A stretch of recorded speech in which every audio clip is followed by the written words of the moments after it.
عائشہ ازنگے جو ہے وہ مغربی کنارے کے شہر نابلس میں مقامی فلسطینیوں کے ہمراہ یہودی آبادکاریوں اور اسرائیلیوں کے ناجائز قبضے پر ایک مظاہرہ کر رہی تھیں. اس مظاہرے میں شریک تھی اور اسی دوران اسرائیلی فورسز نے مظاہرین کو منتشر کرنے کے لیے اندھا دھند فائرنگ شروع کر دی. لوگوں میں بھگدڑ مچ گئی اور پھر اسرائیلی جو اسنائپرز تھے انہوں نے تاک کر لوگوں کو گولیاں مارنا شروع کر دی اور ایک گولی جو ہے وہ اس لڑکی کے سر میں لگی جبکہ دوسری گولی ایک اور فلسطینی کی ٹانگ میں لگی. اب امریکہ کو اپنی اس شہری کی ہلاکت پر شدید غصہ ہے, شدید تشویش ہے, لیکن ہم سب یہ جانتے ہیں کہ امریکہ کا جو پورا پولیٹیکل سسٹم ہے وہ اسرائیل کے قبضے میں ہے, زائنسٹس کے قبضے میں ہے. تو انہوں نے تحقیقات کا تو مطالبہ کیا ہے امریکہ نے, لیکن دیکھتے ہیں کہ یہ تحقیقات ہو بھی پاتی ہیں یا نہیں ہو پاتی. اور امریکہ نے یہ مطالبہ کیا ہے اسرائیل سے, تو اب اسرائیل کیا تحقیقات کرے گا؟ ایک طرف ہم یہ دیکھتے ہیں کہ 40,000 سے زائد لوگوں کو شہید کر دیا گیا فلسطین میں, جس کے حوالے سے کسی قسم کی کوئی بھی پریشانی نہیں ہے امریکہ کو, اور امریکہ نے صرف لفظی بیان بازی کی ہے, وہ بھی بہت تھوڑی سی, اور ہمیشہ یہ بات کی ہے کہ اسرائیل کے پاس یہ حق حاصل ہے کہ وہ اس خطے میں جو چاہے کرے. لیکن اب ایک ترک امریکی نژاد شہری جو ہے اس کی ہلاکت پر امریکہ میں یہ چھوٹا سا رد عمل سامنے آیا ہے کہ اسرائیل سے انہوں نے تحقیقات کا مطالبہ کیا ہے. لیکن ایک ایسی چیز ہے جو کہ بہت تشویشناک چیز ہے, اور ایک بیان آیا ہے امریکی وزیر خارجہ کا اینٹنی بلنکن کا, اور اس نے یہ کہا ہے کہ اگر غزہ میں جنگ بندی ہو جاتی ہے تو امکان یہ ہے کہ سعودی عرب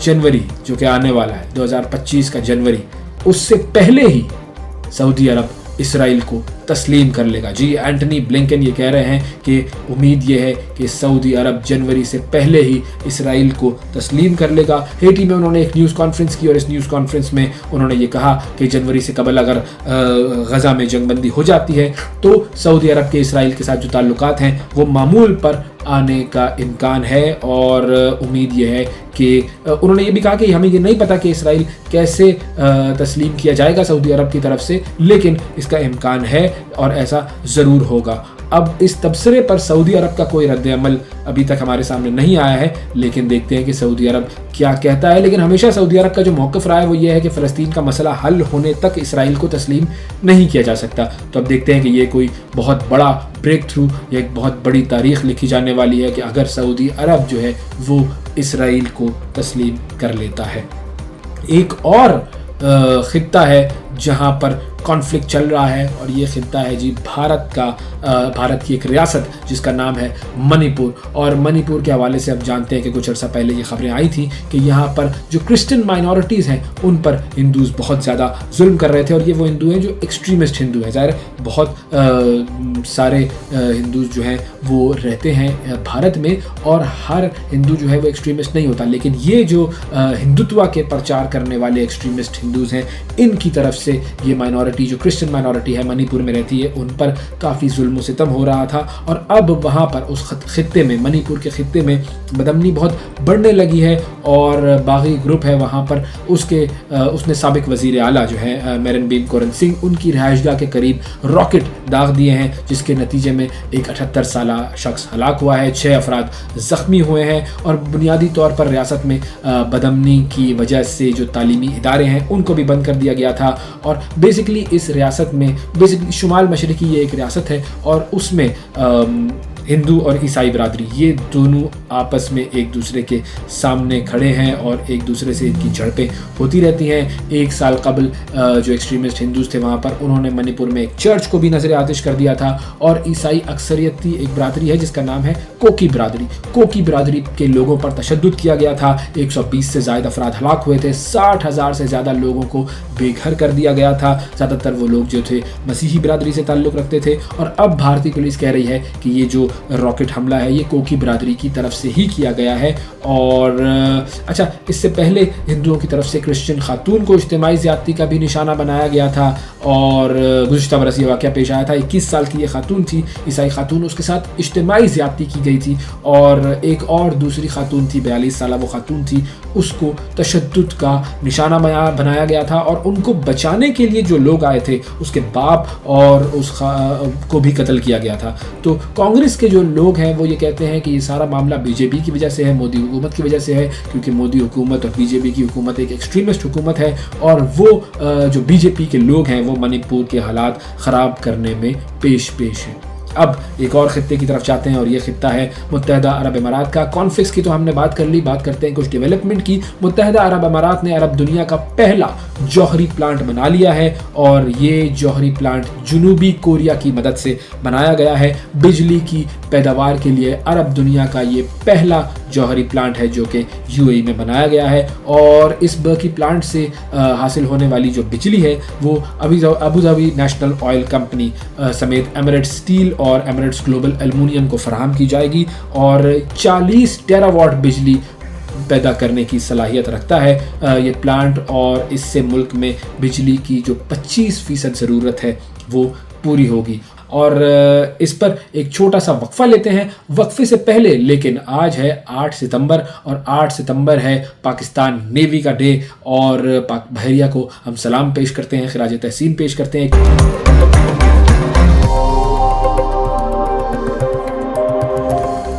ویلکم بیک. بریک کے بعد ایک مرتبہ پھر آپ کو ورلڈ وائز میں خوش آمدید کہتے ہیں, اور اب جس خطے کی طرف ہمیں نظر ڈالنی ہے وہ ہے فرانس. فرانس کے حوالے سے ہم آپ کو اپنے پروگرام میں پہلے بھی بتا چکے ہیں کہ فرانس میں الیکشنز کے بعد سے چہمگوئیاں چل رہی تھیں, اور ایک بڑا معاملہ تھا جس میں ان کے نئے وزیر اعظم کا تعین ہونا تھا, اور اس نئے وزیر اعظم کے تعین کے لیے فرانس کے صدر ایمانوئل میکرون وہاں کی مختلف سیاسی جماعتوں سے, ان کے رہنماؤں سے ملاقاتیں کر رہی تھی, لیکن اونٹ کسی کروٹ بیٹھتا ہوا نظر نہیں آ رہا تھا. اور اب فائنلی فرانس کے نئے پرائم منسٹر کے نام کا اعلان ہو گیا ہے. ایمانوئل میکرون نے ایک نام دے دیا ہے کہ یہ ہوں گے نئے پرائم منسٹر. یہ نام ہے مشیل بانیئر کا. مشیل بانیئر کو فرانس کے نئے وزیر اعظم کے طور پر ان کا اعلان ہو گیا ہے, ان کے نام کا. اور اب ہم آپ کو یہ بتاتے ہیں کہ یہ جو مشیل بانیئر ہے یہ کون ہے, اور ان کے لیے کیا چیلنجز ہوں گے. فرانس کا نیا وزیر اعظم بننے کے بعد کن چیلنجز کا سامنا کرنا پڑے گا, کیونکہ جو سیاسی جماعتیں ہیں مختلف فرانس کی, انہوں نے ان کے نام پر تشویش کا بھی اظہار کیا ہے. ہمارے ساتھ منظور جنجوعہ صاحب موجود ہیں, ہمارے نمائندے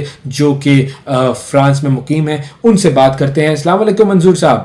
جی وعلیکم السلام سر, بہت شکریہ آپ نے پروگرام کے لیے وقت نکالا. سب سے پہلے تو فائنلی مشیل بانیئر کا نام اناؤنس کر دیا گیا ہے, ایک نیا پرائم منسٹر فرانس کو مل گیا ہے. کافی پرانے پولیٹیشین ہیں ویسے تو یہ فرانس کے, لیکن میکرون نے ان کو کیوں سلیکٹ کیا, کیا وجہ تھی ان کو سلیکٹ کرنے کی؟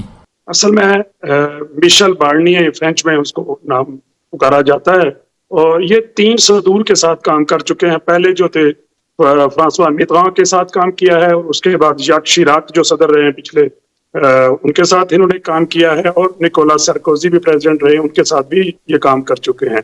یہ فارن منسٹر رہ چکے ہیں, اور یورپین افیئرس کو بھی یہ دیکھ چکے ہیں. اور خاص طور پہ جب برطانیہ نے بریگزٹ کی کوشش کی ہے اور خواہش کا اظہار کیا, تو انہوں نے ان کے ساتھ نیگوشیٹ کیا ہے, اور انہوں نے ان کو قائل کیا ہے کہ آپ یورپ سے بلا شک اگر ہمارے ساتھ نہیں رہنا چاہتے نکل جائیں, لیکن تجارتی معاملات جو ہم معاہدے کر چکے ہیں ان کو کیری آن رکھیں. اور اس میں بھی ان کو کامیابی ملی ہے.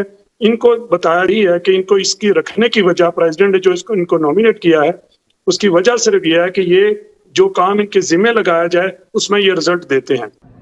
جو فرانس کی دیگر پولیٹیکل پارٹیز ہیں ان کا کیا موقف ہے, کیا ریاکشن سامنے آیا ہے ان کا مشیل بانیئر کے نام کی سلیکشن پر؟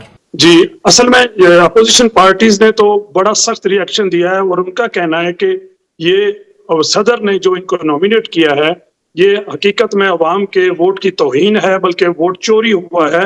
اور یہاں تک بھی کہا گیا ہے کہ صدر نے پوری فرینچ قوم کی ایک طرح سے بے عزتی کی ہے. انہوں نے جمہوریت کو بھی نقصان پہنچایا ہے, اور اپنے بندے کو لے کے آئے ہیں, ایسے بندے کو لے کے وہ آئے ہیں جن کی جماعت نے صرف 10% ووٹ بھی نہیں لیے. تو اس طرح سے وہ جماعتیں جو ہیں وہ سراپا احتجاج ہیں, وہ اس کو ایکسیپٹ کرنے کے لیے تیار نہیں ہیں.